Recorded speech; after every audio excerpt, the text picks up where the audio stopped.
네, 안녕하세요. 이스코리아 이정원입니다. 네, 오늘 제가 처음 발표드릴 내용은 전체적인 배터리 제조 공정에서 그 엔시스로 해석할 수 있는 분야에 대한 전체적인 오버뷰에 대해서 말씀을 드리도록 하겠습니다. 발표 시간은 약 20분 정도로 예상합니다.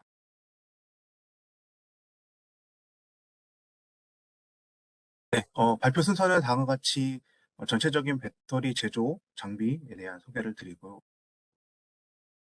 이제 엔시스 제품으로 이제 해석을 할 수 있는 것들 중에 첫 번째는 이제 일렉트로드 매니팩처링 디바이스라든지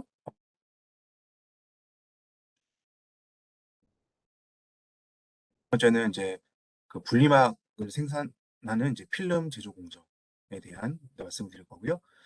여기서는 이제 필름 제조를 하기 위해서는 필요한 저희 제품인 엔시스 폴리플로어나 여러 가지 공정인 뭐 익스트루더나 티다이, 네, 그 다음에 필름 캐스팅이나 네, 그 다음에 스트레칭에 대한 부분에 대해서 말씀드리고요. 네, 마치도록 하겠습니다. 네, 보시는 것처럼 일반적으로 이제 배터리 자체에는 이제 그 이제 양극과 음극 그리고 가운데에 분리막으로 구성이 되어 있습니다. 그래서 각각 이제 양극과 음극에 대한 부분들을 만들어주기 위해서 이제 그 한 공정이 따로 있고요. 그 다음에 분리막을 생산하기 위한 공정으로 그래서 각각에 대해서 그 네, 일렉트로드하고 그 다음에 분리막을 생산한 다음에 이제 두 개를 같이 하나로 붙여서 그 다음에 얘를 합을 하게 되고요. 네, 그 다음에 얘를 액체에 담궈서 최종적으로 일렉트로라이트에 이제 작동할 수 있도록 하는 조건을 만드는 이러한 과정으로 구성이 되어 있습니다. 본 세미나에서 말씀드릴 내용들은 주로 이 양극을 생산하는 이런 과정, 그 다음에 필름을 생산하는 과정, 이 두 가지에 좀 포커스를 하여서 준비를 할 것이고요. 그 나머지 과정들에서는 저희가 이제 천천히 준비를 해서 준비가 완료되는 대로 추후에 공유를 드리는 시간을 가질 수 있도록 하겠습니다. 네, 먼저 일반적으로 전극을 이제 생산하는 과정에 대한 그냥 간단한 어떤 사례 형상을 나타내고 있습니다. 네, 보시는 것처럼 이렇게 하단에 있는 이러한 네, 기본적인 베이스가 되는 판이 있을 거고요. 이 판을 롤러에 의해서 돌리면서 결국은 이 코터를 이용해서 어, 전극에 해당하는 물질들을 요 플레이트 위에다가 이렇게 코팅을 해서 하는 방식을 사용하게 됩니다. 이때 그 각각 네, 그 전극에 들어가는 그 슬러리의 생성을 하기 위해서는 보시는 것처럼 이렇게 펌프와 같은 믹싱 디바이스하고 그다음에 공급을 위한 펌프 디바이스가 사용이 되고요. 그리고 이렇게 그 발려진 물질들은 이제 드라잉 공정을 거치게 되고요. 그래서 드라잉 공정을 거치고 나서 그다음에 다시 사용할 수 있도록 이런 와인딩하는 과정을 거치게 됩니다. 네, 그다음에 이제 뭐 필름 생성 공정 같은 경우는 일반적으로 이제 그 필름을 생산하기 위한 뭐 PP나 PE와 같은 어떤 레진 물질에 대해서 이제 공급을 하게 되고요. 그다음에 내부에서 녹인 다음에 얘네들이 어떤 펌프를 통해서 이제 이렇게 그 코팅이 필요한 디바이스로 이렇게 공급이 되게 됩니다. 그러면 이제 코팅이 일어나게 그 나온 필름이 생산이 되게 되면 이 필름을 원하는 그 두께와 크기가 나오도록 익스텐션하는 이런 공정을 거쳐서 원하는 필름을 생산하는 이러한 과정을 거치게 되겠습니다. 그래서 이제 그 양쪽 공정에서 둘 다 이런 그 다이에 의한 코터들을 많이 사용을 하게 된다는 것을 확인하실 수가 있을 것이고요. 이런 각각의 코터의 종류별 그리고 앞에서 하기 위한 여러 가지 또한 어떤 모델들에 대해서는 뒤에서 좀 더 자세히 다루도록 하겠습니다. 네, 먼저 전극 생산 공정에서 필요한 어떤 혼합 장치, 그다음에 펌프, 네, 그다음에 그다음에 건조기에 대한 해석 사례를 간단하게 설명드리도록 하겠습니다. 네, 일반적으로 우리 웹 코팅을 한다라고 하면 어떤 그 슬러리나 아니면 어떤 액상의 물질을 어떤 앱이나 어떤 필름과 같은 얇은 것이나 아니면 그 지지체에 이렇게 발라주는 이런 과정을 거치게 되겠습니다. 네, 그래서 어떤 이런 것들을 발라주는 그 지지체 자체가 플렉서블 바디 하게 되면 보통 롤 투 롤 코팅을 많이 사용하시게 될 거고요. 네. 그 다음에 서브스트레이트 지지체 자체가 어떤 그 리지드한 특성을 가지고 있으면 보통 이제 쉬트 코팅 프로세스를 사용을 하게 됩니다. 네. 먼저 이게 혼합이 되는 과정을 보게 되면 먼저 그 안쪽에 이렇게 믹싱 탱크 안에 이렇게 솔벤트를 집어넣게 되고요. 그 다음에 여러 가지 물질들을 이제 섞어주게 됩니다. 그래서 이 안쪽에 있는 물질을 섞여서 이제 믹싱을 하게 되면 이제 이 믹싱을 할 때는 결과적으로 내부에 얼마나 균일하게 이런 그 슬러리가 균일하게 분포해 있느냐에 대한 것들이 어떤 해석의 중요한 요소가 될 것이고요. 네, 그 다음에 이런 것들을 이제 펌프나 이런 것들을 통해서 이송을 하게 되고, 네, 최종적으로 이러한 그 포터에 이제 공급하게 되는 이러한 과정을 거치게 되겠습니다. 네, 그래서 일반적으로 저희가 이런 믹싱 디바이스를 이용해서 이제 많이 보게 되는 것은 어떤 그 슬러리의 내부에 어떤 그 솔리드 파티클이 결국은 균일하게 이렇게 분포해 있어야지만 결국은 균일한 물질이 어떤 그 코터를 이용해서 이렇게 도핑, 이렇게 호텔에서 이렇게 도핑이 되는 이런 과정을 거치게 될 것입니다. 그래서 여기서는 얼마나 빠르게 그리고 얼마나 균일하게 이렇게 믹싱을 할 것인가에 대한 것이 이제 해석적으로 봤을 때 가장 중요한 내용이 될 것입니다. 일반적으로 이런 그 믹싱을 하기 위해서 사용하는 거는 어떤 그 플랜터리 믹서라든지 그다음에 그 믹서 자체의 어떤 구조적인 특성들을 같이 반영하게 되는 1A FSI 해석들을 많이 사용할 수가 있습니다. 왼쪽에 보시는 것처럼 이런 플랜터리 믹서 같은 경우에는 그 믹서 자체가 이제 자전도 하지만 이제 공전도 같이 하게 되거든요. 그래서 이런 것들에 대한 그 무빙 거동을 나타내기 위해서는 이제 프런트에서는 보통 오버셋 메쉬를 통해서 이런 것들을 쉽게 표현을 할 수가 있습니다. 저희가 이 오버뷰가 끝나고 첫 번째 시간에 이런 내용들에 대해서 이제 좀 더 자세하게 전달드리는 시간을 갖도록 하겠습니다. 그래서 이런 믹싱 해석은 단순히 이렇게 끝나는 것뿐만이 아니라요. 뭐 여러 가지 운전 조건들에 대해서도 저희가 마찬가지로 파라메트릭 스터디라든지 그리고 최적화를 통한 이런 것들로 구현을 하실 수가 있고요. 마찬가지로 이 믹싱 디바이스 자체 해석뿐만 아니라 이 공정 전체 시뮬레이션을 하기 위한 어떤 롬을 생성한다든가 하는 과정에서도 이런 해석 기법들을 적용을 해서 생성된 롬을 시스템 해석의 하나의 컴포넌트로서 사용을 할 수가 있게 되겠습니다.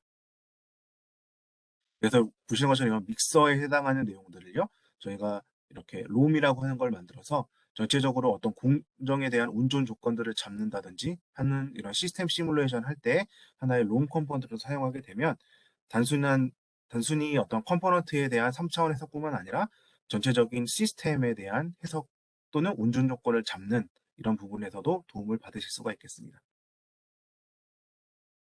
네, 다음은 이제 펌프에 대한 해석이고요. 보통 이제 펌프에 대한 해석을 보시게 되면 뭐 스크류 펌프라든지 뭐 기어 펌프 또는 이렇게 플랜저 펌프와 같이 이렇게 이런 종류들을 쓰실 수 있을 거고요.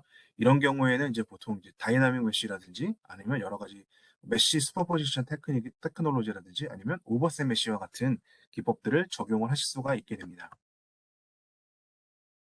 네. 그다음에 이런 다이어프램 펌프 같은 경우에는 이제 안쪽에 있는 다이어프램의 거동에 의해서 이렇게 어, 입출구에서 이렇게 유량이 그 결정이 되기 때문에 이런 경우에는 이제 FSI 해석을 수행을 하셔야 됩니다. 네, 그리고 일반적인 기어 펌프 해석 같은 경우에는 어, 보통 이렇게 해서 하게 되면 그 가운데 지금 왼쪽에 빨간색으로 보시는 이렇게 중첩이 돼서 두 개의 기어가 맞물려 들어가는 이런 부분들에서 일반적인 다이나믹 메쉬 기법을 사용하셨을 때는 이제 이런 부분에 메쉬를 처리하거나 아니면 어, 아니면 또 회전을 시키는 슬라이딩 메쉬 기법을 사용했을 때 어떤 문제들이 발생하기 굉장히 쉬운데요. NCS에서는 뭐 폴리플로우를 사용하신다면 네, 그 메쉬 슈퍼포지션 테크닉을 이용하실 수도 있고요. 그 다음에 플런트를 사용하신다고 하면 오버셋 테크닉을 이용해서 이러한 부분들에 대한 처리를 간단하게 쉽게 처리하실 수 있을 것입니다. 네, 잠시 중단이 되어서 다시 시작하겠습니다. 네, 그 다음에 이제 코터에 대한 내용들이고요. 예, 여기서는 이제 그 포스트 미터드 코팅에 대해서 말씀드리겠습니다. 그래서 첫 번째는 이제 그 코터고요. 그래서 디코터 같은 경우는 네, 이렇게 담근다든지, 담궈서 뺀다든지, 아니면 이런 그 웹스트림과 같이 네, 어떤 그 필름이라든지 지지체 같은 것들이 그 유체를 이렇게 통과하면서 이렇게 묻어서 나오는 최종적인 두께를 이용해서 하는 방식이 있을 거고요. 그 다음에 이제 스핀 코터 같은 경우는 이제 보통 세미컨덕터 장비에서 많이 사용하게 되는데요. 보신 것처럼 정량적으로 어떤 땅을 떨어뜨리게 되면 얘를 회전을 통해서 얇게 도포하는 이런 해석들도 저희가 일반적인 보프 해석을 통해서 쉽게 구현을 하실 수가 있습니다. 네, 그 다음에 이제 이런 블레이드 커터나 이제 롤링 커터, 롤 커터 같은 경우도 저희가 보프 해석을 통해서 적용을 하실 수가 있고요. 그래서 보시는 것처럼 밑에 있는 블레이드 커터 같은 경우는 보프 해석을 통한 필름의 두께뿐만 아니라 이런 블레이드의 하고의 어떤 블레이드의 그 디스플레이스먼트와 관련해서 이런 FSI 해석을 통해서도 이런 필름의 두께를 예측하는 것을 적용하실 수가 있을 거고요. 그다음에 이제 이런 롤 커터 같은 경우에는 운전 조건에 따라서 그 상단에서는 보시면 이런 리빙이라고 해서 이렇게 균일하게 도포가 되는 게 아니고 이렇게 군데군데 이렇게 그 코팅되어 있는 두께 자체가 이렇게 변경이 되는 이런 불량이 발생할 수도 있습니다. 그래서 이런 것들을 이런 운전 조건을 저희가 CFD 해석을 통해서 잘 잡아내는 것들도 하나의 중요한 목표가 되겠습니다. 네, 그다음에 이제 그 파이프 닥터 코터들이고요. 이 파이프 닥터 코터도 보시는 것처럼 이렇게 묻어나온 액체를 네, 이 장비를 이용해서 이렇게 깎아서 필름의 두께를 만들어내실 수도 있고요. 네, 그 다음에 그 여러 층의 필름의 머티리얼들을 코팅을 하는 이런 기술들도 마찬가지로 보프 해석을 통해서 쉽게 적용을 할 수가 있습니다. 네, 그 외에도 여러 가지 커튼 코터라든지, 그 다음에 잉크젯 프린터와 같이 어떤 그 외부에서의 그 압을 주는 그 장치의 거동에 대해서 이제 압이 가해지면 거기에 대해서 나오는 이러한 액체의 양들을 예측하는 것들도 FSI와 보프 해석을 같이 커플링함으로써 쉽게 구현을 하실 수가 있습니다. 네, 다음은 그 슬롯 다이 코터고요. 네, 슬롯 다이 코터는 네, 보시는 것처럼 이런 그 슬롯 다이를 이용해서 하방에 있는 시트에다가 이렇게 코팅을 하는 이런 방식이 되겠습니다. 또 일반적으로 이렇게 그 코팅하는 그 두께에 따라서 보통 이렇게 롤토로 다이렉트 코팅을 하거나 아니면 더 얇은 두께의 코팅을 하셔야 되는 경우라면 보시는 것처럼 그 텐션 앱 코팅을 하는 방식을 하게 되겠습니다. 이런 그 다이 코터를 설계하는 것 자체에서도 그 코터 내부의 유동장에서 얼마나 균일하게 나오느냐에 대한 것들도 하나의 중요한 이슈가 될 것입니다. 그래서 어떤 유체의 특성에 따라서 유토니안 유치냐 아니면 non-유치냐 에 따라서도 이런 코터 내부의 설계에 대한 검증을 CFD를 통해서 수행하셔야 될 수도 있고요. 그 다음에 이제 코팅을 할 때 있어서 밑에 있는 그 서브스트레이트의 어떤 이동 속도라든지 아니면 코터에서의 어떤 진공의 정도라든지 아니면 어떤 코터에서의 이런 두께에 대한 어떤 이런 특성들을 잘 설계를 해야지만 이제 원하는 코팅을 저희가 잘 할 수 있을 건데요. 예를 들면 저희가 동일한 조건에서 캐필러리 넘버를 이렇게 바꿨을 때 보시면 왼쪽에 있는 것은 깨끗하게 코팅이 되는 것을 확인하실 수가 있고요.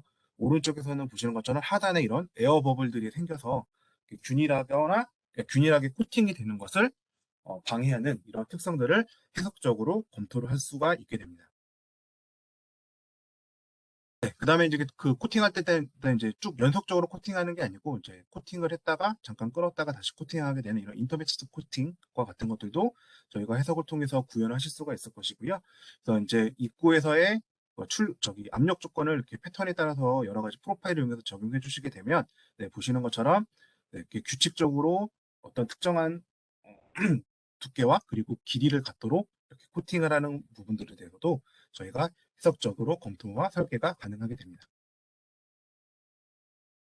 네, 그다음에 그 텐션 앱이고요. 이 텐션 앱 코터 같은 경우는 그 하단에 있는 그 필름 자체가 이제 공중에 떠 있기 때문에 이렇게 보시는 것처럼 FSI 해석을 통해서 그 필름 자체의 그 디포메이션과 그다음에 코팅이 되는 양을 이렇게 같이 보시는 이런 해석을 이제 적용을 하실 수가 있습니다. 네, 다음 이제 드라이 해석이고요. 앞에서 이제 만들어진 코팅을 한 그 필름과 그다음에 그 슬러리가 이제 최종적으로는 얘를 하기 위해서 이제 그 안에 있는 솔벤트를 결국은 말려서 날려야 됩니다. 그래서 이런 드라이 과정을 거치게 되고요. 이런 드라이 공정은 안쪽에서 여러 가지 드라잉이 되는 방식에 따라서 여기서는 이제 플렉서블한 필름을 드라이하게 되면 이런 외부에서 공급되는 핫 에어에 의해서 필름이 변형되거나 그리고 필름의 온도가 어떻게 바뀌는지에 대한 내용들을 FSI 해석을 한 사례고요. 그다음에 두 번째는 이제 FSI 해석을 하지 않고요. 그 안쪽에 필름에 이제 적셔져 있는 그 막이 건조기를 통과하면서 어느 정도 얼마나 빨리 그리고 얼마나 빨리 말라가게 되는지에 대한 것들을 이런 워일러리언 월필름 해석을 통해서 검토를 해보실 수 있는 사례가 되겠습니다. 네, 다음은 그 필름 매니팩처링에 관련한 캐퍼빌리티에 대해서 말씀을 드리도록 하겠습니다. 먼저 폴리플로우고요. 그래서 폴리플로우를 저희가 사용해야 되는 이유는 어, 일반적으로 그런 그 두께가 1mm, 그러니까 밀리미터 단위 이하의 이런 두께를 요구하는 경우가 많기 때문에 이런 경우에는 보풀을 사용하기 굉장히 제한적인 이런 부분들이 있고요. 그리고 두 번째는 CFX나 플런트 같은 경우에는 이런 물성 자체에서의 그런 비스코 일라스틱한 특성을 반영할 수가 없습니다. 그래서 이렇게 비스코 일라스틱 특성을 반영할 수 있고 그래서 그것에 의해서 어떤 스트레인 하드닝이 나타나는 이런 형상을 같이 고려하려면 결국은 플리플로우에 있는 기능을 사용할 수밖에 없게 되겠습니다. 그래서 플리플로우는 보시는 것처럼 다양한 종류의 뭐 스크류 펌프라든지 아니면 트윈 스크류 익스트루더와 같은 이런 해석들도 수행을 하실 수가 있고요. 네. 그래서 이런 것들을 이제 쉽게 하기 위해서는 이제 플리플로에서는 보시는 것처럼 메시 슈퍼포지션 테크닉이라고 하는 기능을 제공하고 있습니다. 그래서 각각의 트윈 간 스크류에 해당하는 파트에 대한 메시를 따로따로 작동하게 되면 두 개가 이제 중첩되는 부분에 메시를 처리를 해서 쉽게 이런 아주 작은 갭을 가지고 있는 이런 트윈 스크류에 대한 해석을 수행을 하는 것을 쉽게 도움을 받으실 수가 있겠습니다. 네, 그 다음에 이제 그 슬롯 다이 해석에 대한 해석도 마찬가지로 수행하실 수가 있고요. 마찬가지로 내부에서 어떤 슬롯 다이의 어떤 변형이라든지 아니면 어떤 온도 조건이라든지 아니면 그 안에 있는 유체의 어떤 점성에 대한 조건에 따라서 다이가 원하는 대로 원하는 양의 형상이 유지가 되는지에 대한 해석들도 저희가 이런 FSI 해석을 통해서 검증을 하실 수가 있고요.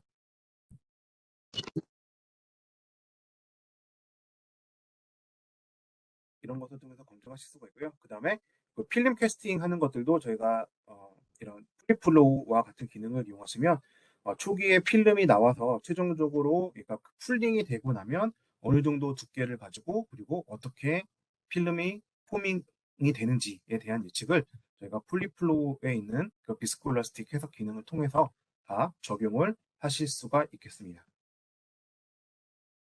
네, 마지막으로 이렇게 나온 이제 필름을 이렇게 원하는 두께와 네, 넓폭만큼 이렇게 어, 늘려주는 이런 해석은요. 저희가 이제 구조 해석을 통해서 네, 이런 해석을 수행을 할 수가 있겠습니다.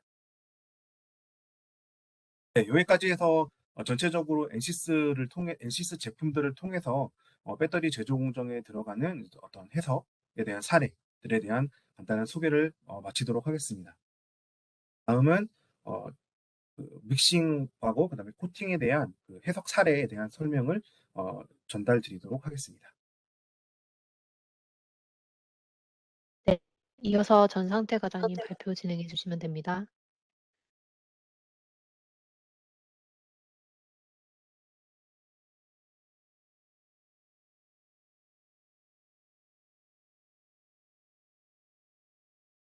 네, 안녕하세요. NC스 코리아 전상태입니다. 오늘 제가 말씀드린 내용은 앞서 배터리 매뉴팩처링 프로세스에서 믹서 혹은 뭐 트윈 스크류 등에서 사용할 수 있는 오버셋 기법에 대한 소개입니다. 오늘 이야기할 내용은 다음과 같습니다.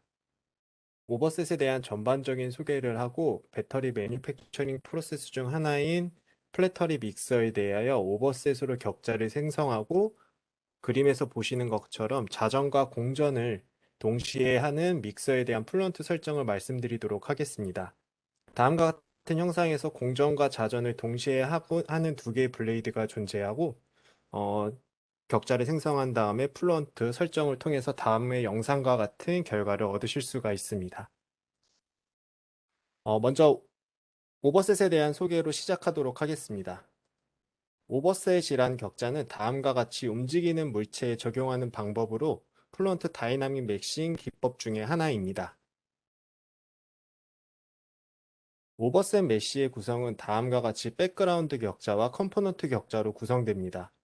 백그라운드 격자와 컴포넌트 격자를 다음의 그림과 같이 겹치게 구성한 후 오버셋 인터페이스를 생성하면 오른쪽 그림과 같이 컴퓨테이셔널 도메인을 얻을 수 있습니다.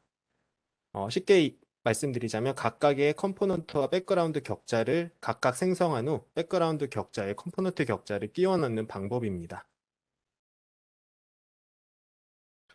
오버셋 메쉬를 사용하면 다음과 같은 장점들을 얻을 수 있습니다. 리메싱을 기반으로 하는 플루언트 다이나믹 메쉬보다 움직이는 물체 사이의 매우 작은 간격에 대하여 좀 더 편리하게 사용할 수 있습니다. 또는 복잡한 형상에서 각각의 백그라운드와 컴포넌트들을 분리하여 격자를 생성하기 때문에 비교적 간편하게 격자를 생성할 수 있습니다. 또한 오버셋의 경우 메쉬 모션이 발생하여도 초기의 격자 품질을 유지할 수 있기 때문에 리메싱 과정에서 격자 품질이 떨어지는 현상을 방지할 수 있습니다. 마지막으로 복잡한 형상에서 컴포넌트가 변경되는 경우 해당 컴포넌트의 격자만을 교체할 수 있기 때문에 전체 격자를 다시 생성하는 번거로움을 피할 수 있는 장점들이 있습니다. 오버셋에 관련된 용어들을 설명드리겠습니다. 먼저 오버셋을 구성하면 특정 영역에서는 오버셋 인터페이스는 먼저 오버셋 인터페이스를 말씀드리겠습니다. 오버셋 인터페이스는 백그라운드 메쉬와 컴포넌트 메쉬가 겹치는 영역을 의미합니다. 또한 오버셋 바운더리라고 하는 것은 컴포넌트 격자에서 다른 격자들과 정보를 주고받을 경계를 말합니다. 백그라운드 격자는 오버셋 타입의 경계 조건을 가질 수 없으며 컴포넌트의 격자는 최소 하나 이상의 오버셋 타입의 경계 조건을 갖고 있어야 됩니다.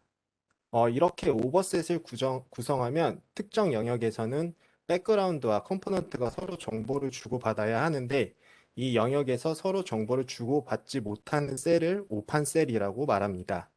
해석의 높은 정확도와 발산을 방지하기 위해서는 오판 셀이 발생하는 것을 막는 것이 매우 중요합니다.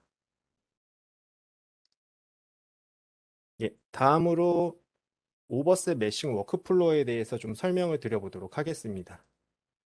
그림과 같이 피스톤이 달려있는 밸브에서 움직이는 물체들이 존재할 때 오버셋을 이용하는 방법입니다. 그림과 같이 옵션 1과 옵션 2처럼 NCS 메쉬 혹은 플루언트 메쉬의 워터타이트 워크플로우를 사용하여 각각의 격자를 생성하고 플루언트에서 앞서 생성한 격자들을 불러와 오판셀을 확인하게 됩니다. 플루언트에서 오판셀이 발생했다면 다시 이전 단계인 메쉬로 돌아가서 격자를 생성하고 다시 플루언트 솔루션 모드에서 오판셀의 발생 여부를 확인해야 하는 불편함이 있었습니다.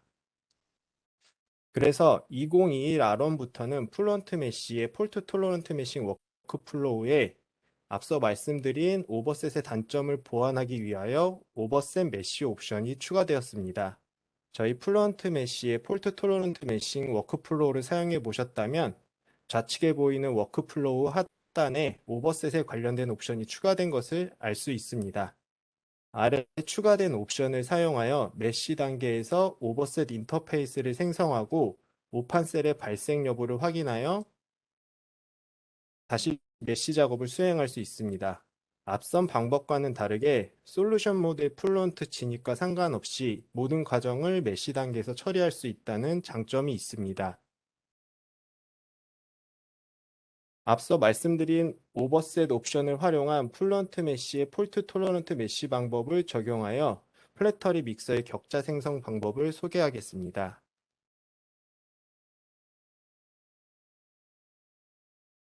다음과 같이 탱크와 두 개의 블레이드로 구성되어 있으며 각각의 블레이드는 20rpm으로 자전하고 동시에 10rpm으로 공전을 합니다.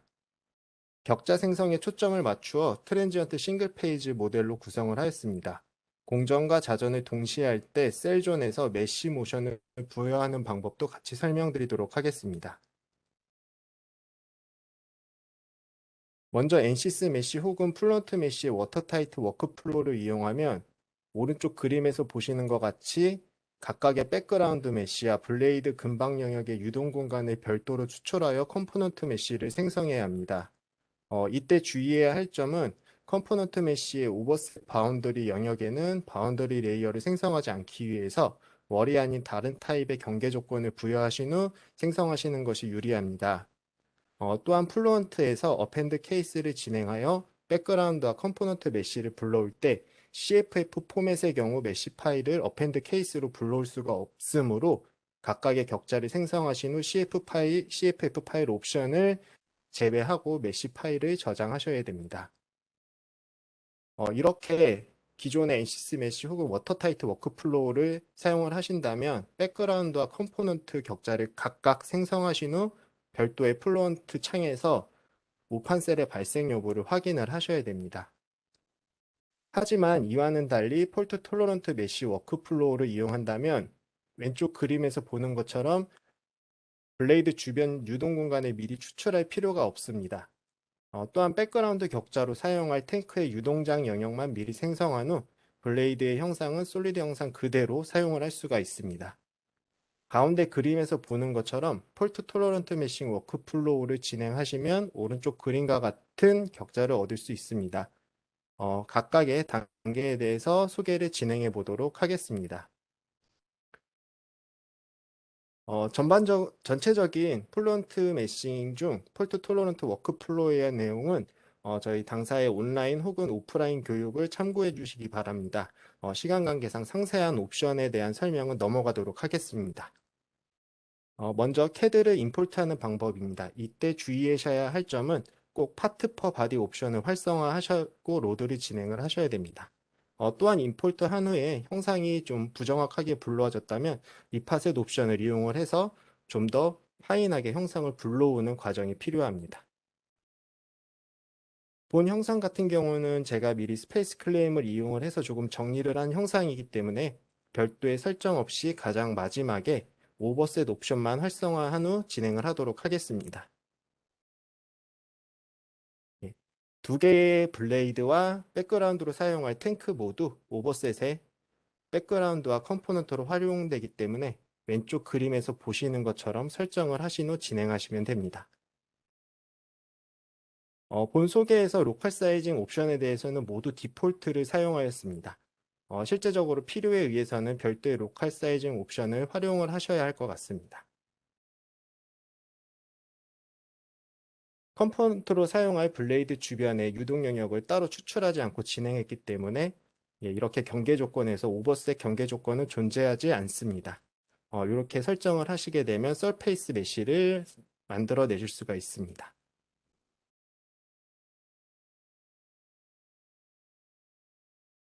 이전까지는 기존에 사용하셨던 폴트 톨러런트 메싱 워크플로우와 차이점이 크게 없습니다. 여기서부터가 오버셋 옵션에 관한 내용입니다. 별도의 칼라 격자는 생성하지 않기 때문에 컴포넌트를 생성하고 칼라 격자는 생성하지 않았습니다. 각각의 블레이드 주변의 유동 영역을 설정하기 위하여 오프셋 방법을 선택하였습니다. 이때 솔리드로부터 오프셋할 토탈 두께는 맥시멈 셀 사이즈의 4배 정도로 설정을 하시는 게 좋습니다. 백그라운드의 경우 스페이스 클레임에서 미리 유동 영역을 만들었기 때문에 오프셋 방법이 아닌 익지스팅 방법으로 탱크 영역의 격자를 생성합니다. 맥시멈 셀 사이즈의 경우 앞서 컴포넌트와 비슷한 수준으로 생성하시는 것이 오판 셀 생성을 방지할 수 있습니다. 블레이드가 회전을 하다 보면 특정 영역에서 매우 미세한 갭이 발생하게 됩니다. 이때 컴포넌트 격자끼리 최소한 4개 정도 셀이 겹쳐지는 것이 계산 과정에서 오판 셀이 생성되는 것을 방지할 수 있습니다. 바운더리 레이어로 미세 갭의 크기를 커버를 해주시는 편이 좋습니다. 본 해석에서는 0.5mm의 미세 갭이 발생하여 다음과 같은 바운더리 레이어 사이즈로 설정하였습니다. 이렇게 설정을 하시면 볼륨 메쉬 제너레이션 단계로 넘어가게 됩니다.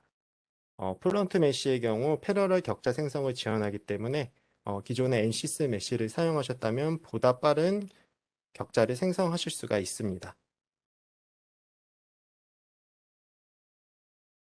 예, 이제 볼륨 메쉬 생성이 완료되면 오버셋 인터페이스를 생성하고 오판셀을 확인할 수가 있습니다. 다음과 같이 각각 생성한 백그라운드와 컴포넌트 메쉬를 선택한 후 오버셋 인터페이스를 생성합니다. 이렇게 오버셋 인터페이스를 생성한 후 오판셀이 발생했는지 플루언트 솔루션 모드로 넘어가지 않고 메싱 단계에서 확인을 할 수가 있습니다. 오판셀이 발생했는지 확인하는 단계입니다. 도너 프라이어티 메소드의 경우 바운더리 디스턴스 베이스드로 설정하는 방법이 오판셀을 비교적 적게 생성할 수 있는 방법입니다. 다음과 같이 오판셀이 없이 격자가 생성되는 것을 확인할 수가 있습니다. 만약 오판셀이 발생했다면 이전 단계로 돌아가 격자를 수정할 필요가 있습니다. 만약에 이와 같은 작업을 워터타이트 워크플로우 혹은 NCS 메쉬로 격자를 생성했다면 이런 메쉬 전 단계로 돌아가는 작업이 메쉬 단계가 아닌 솔루션 모드 그리고 다시 메싱 모드로 왔다 갔다 해서 반복적으로 진행해야 되지만 폴트 토러런트 메싱 워크플로우를 사용하여 오버셋 격자를 생성하신다면 이렇게 메싱 단계에서 오판셀 여부까지 다 확인을 하실 수가 있습니다. 오버셋 격자 생성 이후 불필요한 부분이 삭제된 최종 격자를 다음과 같이 확인할 수가 있습니다. 이때 각각 컴포넌트의 격자를 디스플레이하며 오른쪽 하단의 그림과 같이 각각 컴포넌트에 대한 볼륨 메쉬를 확인을 하실 수가 있습니다. 예, 이제 다음으로 공전과 자전을 동시에 하는 플런트 설정에 대한 내용입니다. 먼저 앞에 있는 부분은 폴트 톨러런트 메싱 워크플로우가 아니라 워터타이트라든지 NCS 메쉬로 격자를 생성하셨을 때 임포트 하는 내용입니다.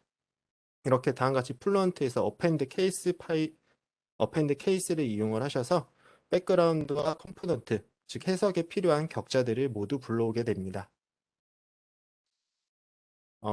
앵귤러 벨로시티 같은 경우는 저희가 RPM으로 입력을 하기 때문에 이렇게 유닛 변환을, 단위 변환을 설정해 주시고 메쉬 모션은 또 트랜지언트 해석을 반드시 필요로 하기 때문에 트랜지언트 해석 설정을 해 주시면 됩니다. 컴포넌트 격자에서 오버셋 타입의 경계를 앞에 격자 생성에서 바운더리 레이어를 넣지 않기 위해서 월 위에의 다른 경계 조건으로 설정을 하였습니다. 그래서 플루언트에서는 해당 경계 조건을 오버셋으로 변경한 다음에 오른쪽 그림과 같이 오버셋 인터페이스를 만들 수가 있습니다. 예, 이제 여기부터는 폴트 토러런트 메싱, 워터타이트 워크플로우 어떤 메쉬 작업을 사용하셨어도 모두 해당하는 내용입니다. 본 예제에서는 점성이 크고 속도가 느린 관계로 라미나로 설정을 하였습니다. 테스트 물성치는 다음과 같이 덴시티는 1200, 비스코시티는 20으로 설정을 한 후 진행을 하였습니다. 다음으로 공전과 자전에 대한 효과를 구현하는 방법입니다. 먼저 공전에 대한 효과는 탱크 영역의 셀존 조건에서 메쉬 모션을 이용하여 10rpm을 입력하였습니다. 이때 공전에 대한 축은 앱솔루트, 릴레이티비티 셀존에서 앱솔루트로 입력을 하였습니다. 공전과 자전을 동시에 하기 때문에 자전의 축이 공전에 따라 이동을 하게 됩니다. 이렇기에 각각의 블레이드 근방의 유동 영역의 셀존 조건에서 탱크에 따라 상대적으로 이동하도록 릴레이티브 투 셀존으로 선택하신 후 그 영역을 탱크 영역을 선택을 하시면 됩니다. 이렇게 설정하면 자전축이 시간에 따라 공전하는 효과를 얻을 수가 있습니다. 탱크의 최외곽면은 회전하지 않기 때문에 다음과 같이 벨로시티를 0으로 지정하였습니다. 만약 해당 벽면이 움직이거나 다른 조건이 있다면 그 조건에 따라 월 모션을 별도로 지정하셔야 합니다. 예. 타임 스텝의 경우는 20rpm을 기준으로 한 타임 스텝마다 1도가 돌아가게 설정하는 것이 비교적 안정적으로 계산을 할 수 있는 조건입니다. 혹은 어댑티브 타임 스텝을 사용하셔서 쿠런트 넘버 베이스 기반으로 타임 스텝을 설정하실 수도 있습니다. 예, 이후 트랜지언트 해석 중 뭐 저장할 그림 혹은 오토세이브 파일들을 설정하신 후 계산을 진행하시면 다음과 같은 결과를 얻으실 수 있습니다. 예, 여기까지 발표를 마치도록 하겠습니다. 감사합니다. 네, 그러면은 마지막 세 번째 발표자이신 황준영 과장님 발표 부탁드립니다.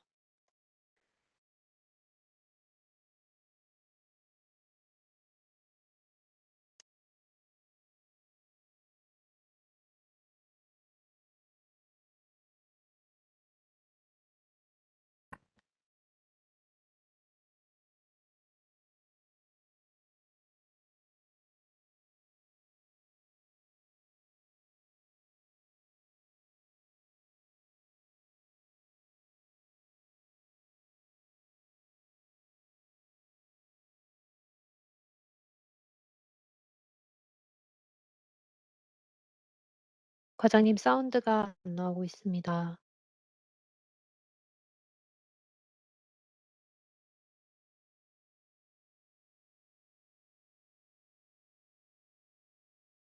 네, 죄송합니다.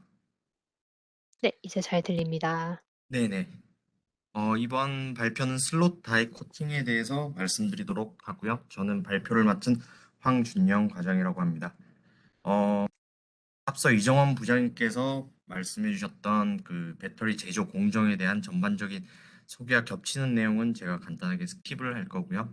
그리고 슬롯 다이 코팅에 대해서 실제 이 코팅에 영향을 주는 그러한 이제 주요한 힘은 어떤 것인지, 그리고 코팅의 안정성을 꾀할 수 있는 그러한 주요 인자들, 또한 이제 2D와 3D 모델에 대한 그런 예에 대해서 말씀드리도록 하겠습니다. 어, 슬롯 다이 코팅 같은 경우는 크게 세 가지로 분류할 수 있는데요. 어떤 그 기판 자체가 플렉서블한지 아닌지에 따라서 이 공정 자체는 달라지게 되겠고요.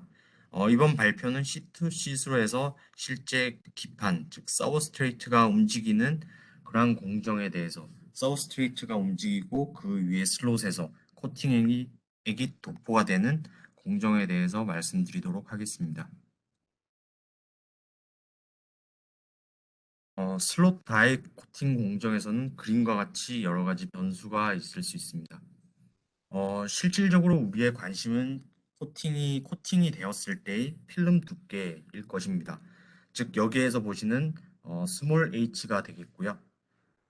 또한 코팅액 같은 경우 스태틱 컨택 앵글과 다이나믹 컨택 앵글 같은 경우는 그 코팅액의 물성과 관련되어 있으므로 어떻게 보면 고정 변수라고 볼 수 있겠죠. 또한 라지 H, 여기서 보시는 코팅 갭이라고 표현이 되어 있는 이 간극은 실제 장비가 셋업이 되어 있는, 고정이 되어 있는 그러한 그 값이 간극이므로 고정값으로 또한 볼 수 있을 거고요. 그렇다면 이러한 고정 변수를 제외하고 우리가 코팅액의 주입 속도, 뭐 주입 유량, 또한 설비의 입출구의 압력차 혹은 진공 상태, 또한 코팅 속도, 즉 서브스트레이트의 이동 속도인 거죠. 이러한 변수들을 통해서 최종적으로 도포가 되는, 코팅이 되는 필름 두께를 제어할 수 있을 것입니다. 이러한 필름 두께를 선정하는 과정에서 무차원수인, 여기서 나와 있는 스몰 t죠. 라지 h분의 h라고 표현이 되어 있는 이러한 무차원수를 통해 가지고 정의를 할 수가 있을 거고요.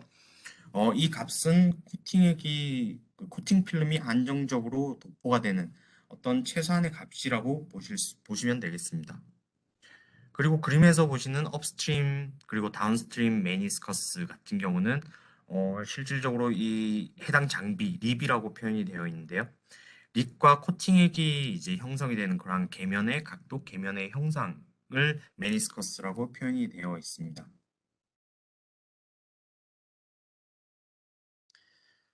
슬롯 다이 코팅에서 필름에 영향을 주는 힘은 크게 비스커스, 이너셜, 캐필러리 그래비티, 이렇게 네 가지 힘이 있습니다.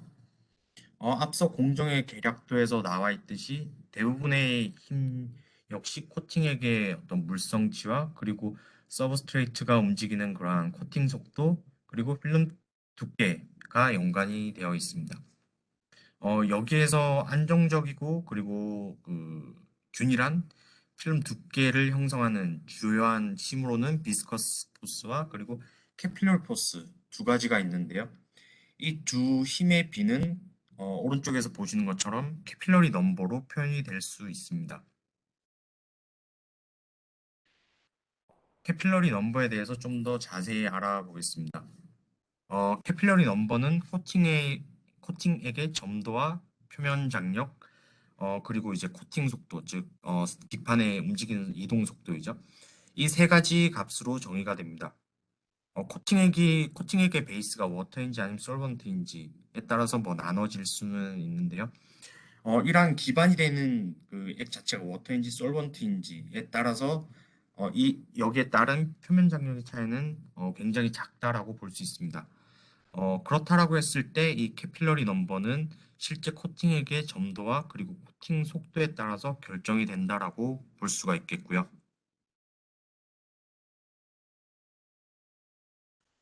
지금 영상에서는 2D 모델을 통해서 그리고 캐필러리 넘버 그리고 어떤 압력 차에 따라서 필름이 코팅되는 양상이 어떻게 다른지를 보실 수가 있습니다.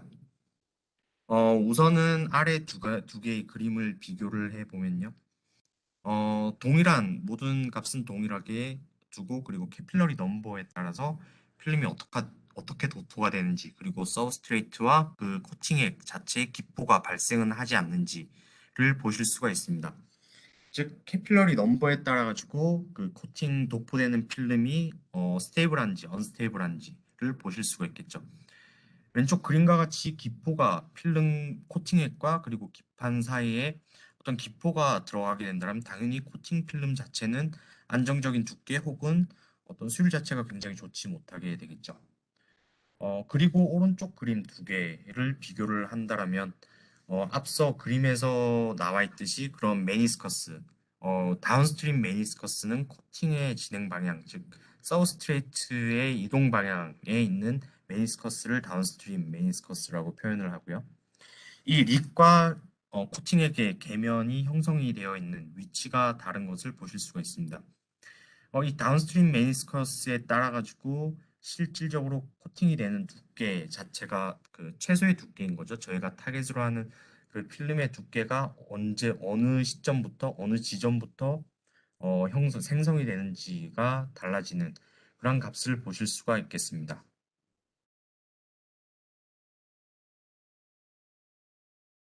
보시는 그래프는 캐필러리 넘버와 그리고 앞서 설명드렸던 그런 무차원수죠. 미니멈 웨팅 필름 티크니스 사이의 상관관계를 보실 수가 있겠습니다. 즉 XY축으로 표현이 되어 있는데요. 논문의 실험각과 그리고 저희 NC 스툴로 해석을 했을 때 그 결과를 비교한 것이고요. 실험 데이터와 경향성을 유사하게 비슷하게 추종을 하는 것을 보실 수가 있습니다. 우선은 X축 방향으로 즉 왼쪽에서 두 번째 라인 캐필러리 넘버가 0.03인 라인을 보시게 된다라면 이때 캐필러리 넘버가 만약에 0.03이다 라고 했을 때 이런 미니멈 웨팅 필름 티크니스는 대략적으로 0.2에서 0.8 사이 좀 비교적 큰 범위 안에서의 그 필름 티크니스를 유지할 수 있다라고 보시면 되겠습니다. 즉 이 범위 안에 들어오는 이 티크니스를 가진다라면 실질적으로 도포되는 코팅 필름은 안정적으로 저희가 원하는 두께를 만족할 수 있다라고 볼 수가 있을 거고요. 예를 들어서 우리가 목표로 하는 그런 코팅 필름의 두께가 100마이크로다라고 한다라면 이 범위 미니멈 티크니스 무차원수의 값이 0.에서 0.8이기 때문에 실질적으로 우리가 그 장비를 셋업하는 코팅 갭은 대략적으로 125에서 500 마이크로 정도로 세팅을 할 수가 있을 것입니다. 만약에 캐필러리 넘버 자체가 0.1에서 10 사이에서 그 정의가 된다라고 했을 때 안정적으로 필름이 도포가 되는 그러한 두께는 값은 0.5에서 0.8 정도가 될 것입니다. 이때도 만약에 동일하게 우리가 목표로 하는 필름의 두께가 100 마이크로다라고 한다면 우리가 장비를 통해 가지고 셋업되는 그러한 간극은 125에서 200 마이크로 정도로 설정을 해야지만 안정적인 필름이 생산할 수 있는 그러한 모델이 될 것입니다. 즉 캐필러리 넘버는 앞서 말씀드렸던 것처럼 코팅액의 점도와 그리고 코팅 속도에 따라서 결정이 된다라고 말씀드렸는데요. 이 캐필러리 넘버가 크면 클수록 코팅 갭에 따라서 코팅 필름이 생성되는 그 범위 자체는 좀 한계를 가질 수밖에 없는 그러한 모델 셋업이 될 수가 있을 것입니다.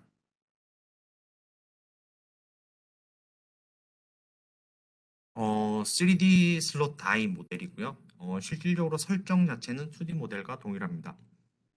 실제 그 필름이 도포되는 서브스트레이트는 무빙월, 즉 월 모션을 줬고요.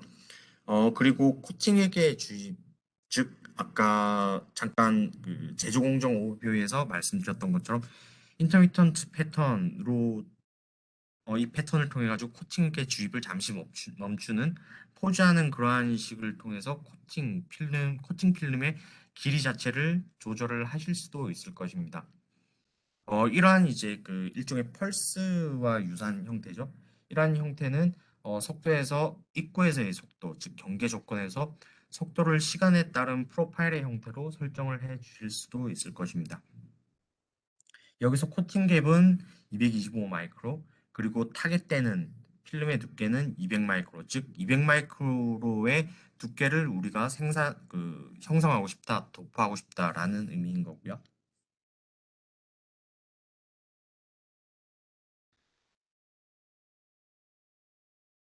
보프 값이 0.5인 아이소 서피스를 통해서 코팅되는 필름의 두께와 그리고 이때 필름이 가지는 속도를 확인하실 수 있습니다.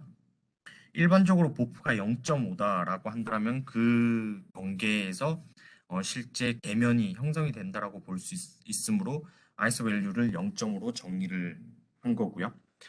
왼쪽 필름 두께의 그 단위는 미터로 표현이 되어 있는데 실질적으로는 마이크로미터고요. 좀 설정을 하는데 오류가 있어가지고 이렇게 표현이 된 거고요. 목표로 하는 200 마이크로 두께 미만으로 형상이 그 실질적으로 이제 코팅 필름의 내부가 형성이 되는 것을 확인을 하실 수가 있습니다. 그리고 또한 서브스트레이트가 움직이는 속도만큼 코팅 필름도 그 속도, 해당 속도를 가지는 것을 확인하실 수 있겠고요.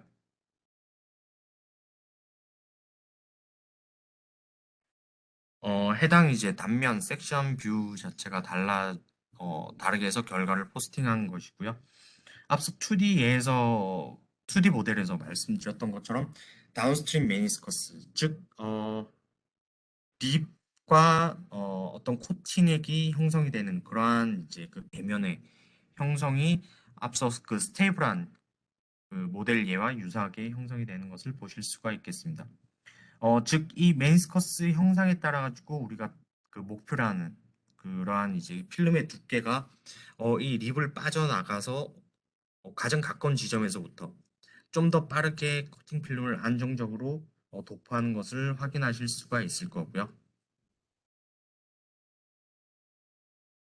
그리고 이번 이 패턴 같은 경우는 실질적으로 이제 코팅액이 주입되는 그 포즈, 그 휴지기에서 입구에서의 그 속도를 0으로 하는 것이 아닌 석션을 했을 때 코팅 필름의 끝단의 형성이 어떻게 달라지는 것인지 보실 수가 있게 되었고요. 즉 석션의 강도, 즉 그 입구에서의 마이너스 벨로시티의 값의 크기에 따라 가지고 실질적으로 이제 필름의 끝단, 그 앞뒤 끝단 혹은 이제 시작되는 그런 필름의 형상 자체를 좀 더 사용자가 원하는 형상으로 이제 제어를 하실 수도 있을 거고요. 그 두께 자체를 제어를 할 수 있는 또 하나의 인자라고 보시면 되겠습니다. 실질적으로 이제 다운스트림 메니스커스는 어쨌든 석션되는 그러한 값 이외에는 동일하기 때문에 동일한 그 필름의 형상을 가진 것을 확인을 하실 수가 있을 거고요. 이상으로 이제 3D 다이 코팅에 대한 예를 마지막으로 슬롯 다이 코팅에 대한 발표는 마치도록 하겠습니다. 감사합니다.